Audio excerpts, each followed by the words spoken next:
Hey! Tambala na! At eto na sila, ang nag-iisang masugid na tagahanga ni Nicole Yala. Chris Chuper!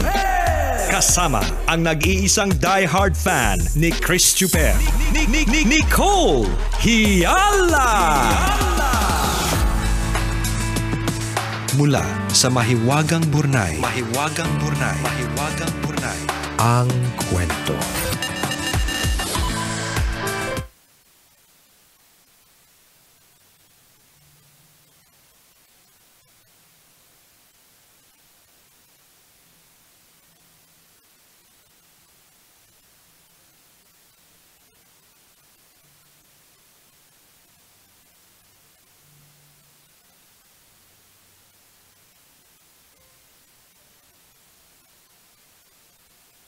Dear Nicole and Chris, magandang araw po sa inyo. Kami po sila G at Ferdy at kasali po kami sa nalalapit na kasalang bayan sa Sabado. Ang totoo, muntik na kaming hindi makasali kasi pang number 20 kami sa listahan. Huling-huli. Mabuti na lang at nakahabol pa. Napakaswerte namin talaga. Sumulat kami dahil kagaya ng ibang ikakasal sa Sabado, nais naming ibahagi ang aming love story. Nagsimula ang lahat nang ipakilala sa akin ng pinsan ko si Ferdy sa isang Christmas party. Magkabarangay kasi kami. Nung sumunod na araw, kunwari manghihiram siya ng hagdan pero kasabay ng panghihiram ay ang palihim na pag-abot ng sulat sa akin. Mabilis ang mga naging pangyayari. Kaagad siyang nagyaya na magtanan kami. Nagbanta siya na magpapakamatay kapag hindi ako pumayag kaya sumama naman ako. Ayoko naman siyang mamatay kasi ang totoo, mahal ko na din siya. 4 na dekada na kaming nagsasama pero nananatili kaming matatag. Give and take ang mantra naming mag-asawa. Hindi namin sinasabayan ang galit at init ng ulo ng isa't isa. Dahil doon, hindi kami nagkakaroon ng mga malalalang away.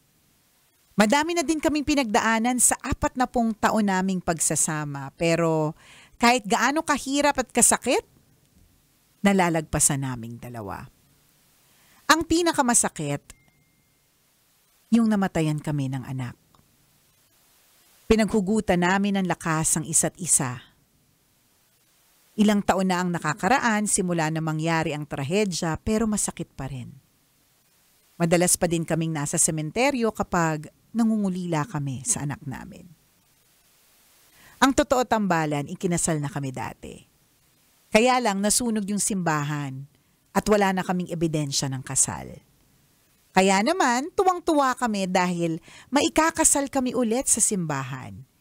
And this time, hindi lang may dokumento, may pasingsing pa ng Mayat de la Rosa Fine Jewelry. Nag-uumapaw ang puso namin ng pasasalamat para kay Madam Mayat de la Rosa at sana ay lalo pang pagpalain ng may kapal ang negosyo niya.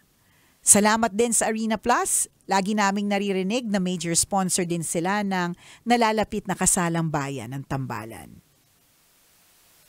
Dasal namin na mas lalo pang maging matagumpay ang number 1 online sports betting platform sa bansa. Anyways, muli maraming salamat po sa inyo at sa bumubuo ng programa ninyo. Advance happy 20th anniversary at sana po ay mapakinggan pa namin sa ere ang Tambalan sa darating pang mga taon. Ang inyong mga tambalanista, G at Ferdy.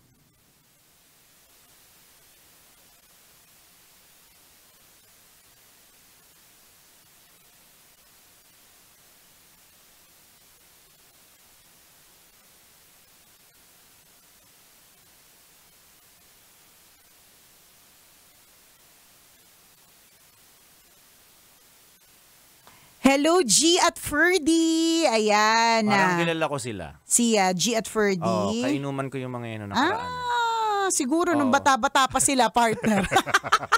Pero nakakatuwa, partner, no, kasi 40 years na silang magkasama. Yun yung yun yung mga gusto talaga nating itanong papaano, at yun at nagbigay naman sila ng mga patotoo at patunay kung bakit sila nagtatagal, 'di ba? Hindi nila hinahayaan na yung init ng ulo magiging dahilan ng mga malalang away. Kumbaga, nagkakalma muna sila, kumakalma muna sila. Baka meron diyan baby kalma. Oo, gumagana. Sinasayawan nilang isa't isa ng baby kalma. Yan. At pag nakita na nilang sumayaw ang isa't isa, nakakalma na talaga. Yan. 'Di ba? Yung mga ganon. So, kumakalma muna sila bago sila magkaroon ng mga kung ano-ano mga pag-uusap para by that time okay na talaga sila. Kasi kapag naman talaga mainit ang ulo mo, walang natatapos 'di ba? Dapat muna mahimasmasan, nakapag-isip na maayos, nakainom ng soft drinks, nakakain ng tinapay na putok, 'di ba? Yung mga ganun. Kung ano man nagpapakalma sa iyo, 'di ba? Espasol, Uraro, Browas, kung ano man. Yung mga nakakaubo ko, nagpapakalma sa iyo yan. Satro, pulburon, yan. Braso de Mercedes, 'di ba? Dulce de leche, ano pa man, 'di ba? Kung yun yung paraan nila. Hindi kumain ng mga bagay na sinabi namin, gutom na kasi siguro kami. Kundi yung kinakalma muna nila yung sarili nila bago sila mag-usap ulit tungkol sa issue. Tama. Tapos talagang lalong pinatitibay ng isang pagsasama ang isang pagsasama nang dahil sa mga problema. At isa sa mga major talaga na problems nila yung trahedya na nangyari sa kanilang anak. Hindi yan madali. At kailangan kapag may ganyang klaseng hindi magandang pangyayari, dapat team kayo. 'Di ba? Yes. You work as a team. You work together. As a pair. Kasi at the end of it all, 'di ba? Kayong dalawa din naman sa dulot-dulo, 'di ba? Kaya nagpapasalamat kami sa kwentong ito na isa sa mga ikakasal ng libre dahil sa 20th anniversary ng Tambalan, 40 years na pong nagsasama. Isipin mo 'yon, 4 na dekada. Tingnan mo kami. Ganito na yung edad. Makunat na. May laylay na. Correct, laylay na. Ganon. Lawit na yung mga dating. Satro. Diretso lang. Yan, marurupok na. Ganon. May namumutok na. Ubuhin na. Correct. Bawal mahamugan. Satro, di ba? Nauuto na din. Rayumahin. Ganyan. Imagine niyo, ganun katagal yung kanilang pagsasama. Galing, no? diba? Nakakatuwa lang. Totoo yun. It's a milestone celebration. Malaman mo na, grabe, 40 years na pala tayo, na nagsasama sa iisang bubong. And ang dami na rin mga challenges na dumaan. For you to be able to surpass those challenges, masasabi nyo, ang galing po ninyo. Tama. Diba? Nung kinuwento nyo sa amin to, na parang, lodi namin to Paano napatagal ng ganun katagal? 40. Diba? 40 taon na nagsasama. Ang daming mga magaganda at hindi magagandang nangyari, pero nananatiling buhay ang inyong pagsasama, relationship. So, load din namin kayo sa aspetong yun. At ramdam namin yung excitement ninyo sa darating na Sabado. Pag para sa'yo talaga, para sa'yo, isipin nyo, mamunti ka na Pwedeng hindi Correct. Pero ibinigay ng pagkakataon, ipinagkaloob sa inyong dalawa na ma-experience muli ang kasalan. Totoo. And this time, it's a little, parang a different story kasi part kayo ng kasalang parokya. Feeling ko lang, may pagkakaiba yung kasalan na kayo lang dalawa at maging bahagi ka ng kasalang parokya. Na libre. Yes. At saka I mean, diba, I feel magkaibang story. Correct, magkaibang story. And I feel like yung a mass wedding or a kasalang parokya, it happens every now and then. Pero ang kakaiba kasi dito, may dahilan kung bakit. Yes. Hindi yung simbahan lang, hindi kunyari yung politiko or whatever it is, 'di ba? Kundi dahil sa Tambalan na nagse-celebrate ng 20 years on radio. Ganun yung kwento nun. 'Di ba? Kaya nakakatuwa. May masarap ikwento pagdating ng araw na alam nyo ba, mumuntik na kaming hindi masama sa kasalang parokya. Pero nasama kami sa 20 at alam nyo ba kung anong na-experience ng 20 pairs na to? Yan. Diba nitong mga ikinasal sa St. John of the Cross Parish dyan sa Taguig? 'Di ba? Kikwento nila 'yon sa mga anak nila. Tama. Libre kaya yung singsing namin. Oo. Pati nga yung catering eh. Correct. Sagot din ng mga sponsors ng tambalan eh. Tapos nag-shot-shot kami. At Ganun. alam nyo ba, ito rin isa sa magandang kwento ng wedding namin na feature sa Mahiwagang Burnay. Yun, di ba? So, yung ganong klaseng kwento. Tapos, ang maganda pa dito sa kwento nila, partner, yung naikasal na sila, pero alam mo yun, nasunog yung simbahan, walang dokumento. Alam mo yung ganong klase. Hindi Tapos, ba agad napasa yan sa NSO oh, ng mga panahon ganon, na yun? or whatever it is, partner, di ba? Kung ano pa man. Tapos, biglang, bibigyan pa pala ng chance. Isa pa palang pagkakataon. Diba? With a different twist. Yes. Diba? With a different story. Correct. Diba? Nakakatuwa naman. Nakakatuwa. Pag ang isang bagay talaga ay para sa'yo. Yung ang kwento ng buhay na ito ay para sa'yo yan. Tama. Diba? Yun So po wag talaga natin yun kasamin, kunyari, pwede nating, sana ganun din yung wedding story ko. Sana ganun din yung life story ko. No, Well, life story nila yun. correct. Wedding story nila yun. Yours is different. May ganun talaga na parang may wini-wish tayo na mangyari sa atin, yung nangyari sa iba, lalo na pag nakikita natin maganda. Pero tama si partner, kwento nila yun. Yes. Oo. Iba yung excitement ng kwento na meron ka sa kasal mo. Correct. Diba? Sa love story ninyo. Diba? And yun, ulitin lang namin, well, thank you for sharing your story with us at aabangan namin ang inyong kalalabasan. Ano bang pwedeng sabihin? Magiging itsura sa darating na Sabado sa kasalang parokya. Anong suot ni Mrs.? Yan, di ba? Anong suot ni Mr.? Anong gaano ka laki yung palikpik? May palikpik. May palikpik National costume pala. Aliwang piyesta pala. May palikpik, Kasi di ba? inaabangan ninyo sa bawat kasal, di ba? Anong suot nung bride? Anong suot nung groom? Yan. Ang ganda niya. Total makeover yung nangyari sa kanya. Ganun. So na-excite din kami na makita kayo on Saturday. Yan. And we're very, very happy. Bukod dito sa chance na kami po ay makapagbigay ng isang magandang blessing para sa ating mga couples, we're very, very happy we reached this milestone. Diba? Yes. Kami po ay natutuwa dahil sapagkat because narating namin itong 20 taon. And kami po ay nagpapasalamat sa inyo, mga tambalanista, diba? Kasi mula noon elementary pa lang ako, nakikinig na ako sa inyo. Yan. Magjowa pa lang yung nanay at tatay ko, wala pa ako sa mundong ito, nakikinig na sila sa inyo. Oo, ang talagang influence namin yung tatay namin kasi siya talaga yung may control ng radyo hanggang ngayon, nasa social media na or sa podcast na or sa radyo pa rin or sa kotse, sa sakyan, di ba?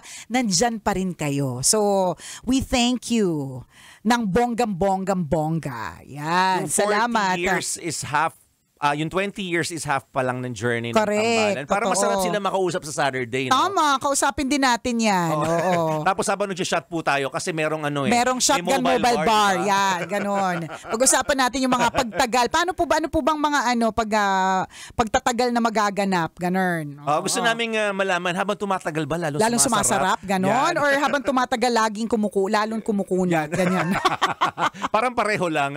Habang tumatagal, lalong kumukunat. Oo, di ba may ganon? Totoo, tingnan mo yung lechon. Diba, pag natagalan yan, makunat na. Pero bagong hain, yan, malutong pa. Correct. Lechon yun. Kaya nga depende. Pero may mga bagay na habang tumatagal, lalong sumasarap. Katulad ng wine. Yan, alak. Diba? Mga ganon.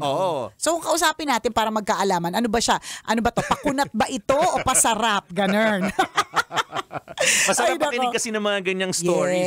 Yes. Yung mga taong tumagal sa relationship, tumagal sa work, tumagal sa ganong klase ng larangan, maraming wisdom na makukuha from them. So, yeah, we're also looking forward to see you on Saturday.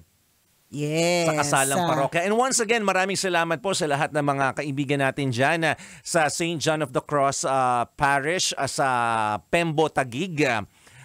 Kila Father Charlie, Father JJ, John Albert Sikat, at sa inyong lahat dyan sa admin, thank you very much po. Salamat po ng bonggang-bongga. And to all our major and minor sponsors, maraming salamat po. Yan.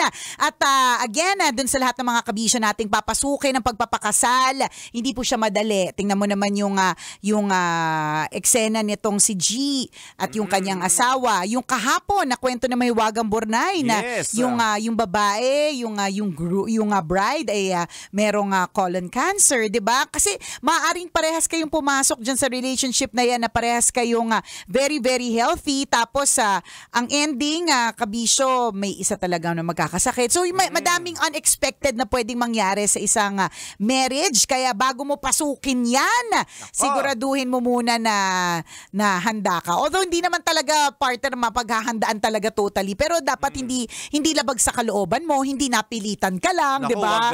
Wag ganun. Sabi nga nila, pag may pag-aalinlangan ka, kahit maliit na porsyento sa puso at isipan Ayan, mo. nako.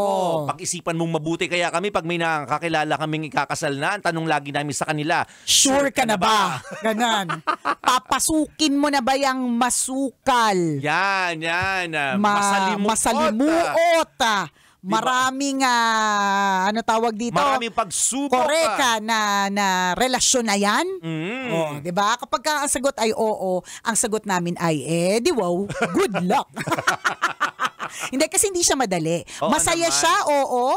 Meron kang ka-partner in life, oo. Pero hindi talaga siya madali. Tama. So, good luck and God bless dun sa lahat ng mga nagpaplano. At kung ikaw ay nagpaplano din, tapos pangarap mong kunin yung tambalan na host, why not? Diba?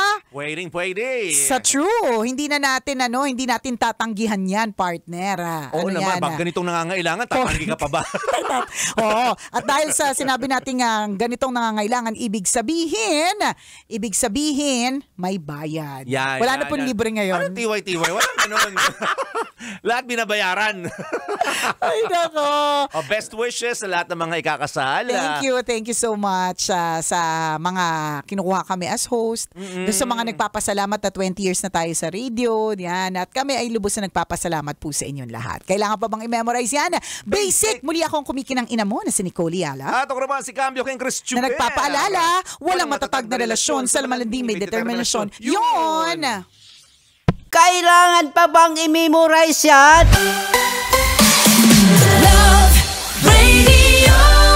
Basic!